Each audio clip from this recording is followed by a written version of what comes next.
Hi నా.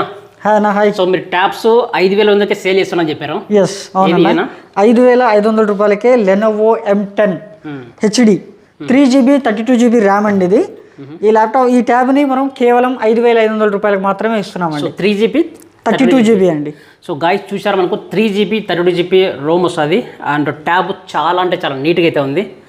So మనకు ఇది యూజ్ చేసిందా బ్రాండ్ న్యూ అంటే ఇవన్నీ ఓపెన్ బాక్స్ టాబ్లెట్స్ అన్న. ఓపెన్ బాక్స్ ట్యాబ్స్ అంటే రిపేర్ ఉండదా? రిపేర్ ఏమి ఉండవు అన్న. కంప్లీట్గా వాళ్ళు చెక్ చేసుకొని తీసుకెళ్ళొచ్చు అన్న. ఇక్కడే చెక్ చేసుకోవచ్చు. ఇన్ కేసు ఏదైనా ఫాల్టీ ఉన్నా కూడా ఇంకో పీస్ అనేది రిప్లేస్ చేసి ఇస్తామన్నా, నో ప్రాబ్లం. ఎన్ని ఉన్నాయి క్వాంటిటీ వచ్చేసి మనకు 50 ట్యాబ్స్ అనేది తీసుకొచ్చామండి ప్రస్తుతానికి. అవునండి, అవును. చూసారు కదండి, మనకు 50 క్వాంటిటీ ఉన్నాయి. ఎవరైతే మీకు తక్కువ ధరలో ట్యాబ్స్ కొనాలి అంటే దిల్సుఖ్ నగర్ బ్రాంచ్లో విజిట్ అవ్వండి. ఇంకా వేరే బ్రాంచ్లో ఉంటాయి available? Yes, Dilsukhnagar and Kukatpally 2 బ్రాంచ్ల్లోనూ అవైలబుల్ ఉన్నాయండి. 2 బ్రాంచ్ల్లోనూ అవైలబుల్ ఉన్నాయి. సూపర్ అండి. ఇంకా ట్యాబ్తో పాటు ఇంకేమైనా ఛార్జర్ ఉంటుంది సార్? ట్యాబ్తో పాటు ఛార్జర్ వస్తుందండి. ఇంకోటి కాంప్లిమెంటరీగా దీని బ్యాక్ కేస్ కూడా మేము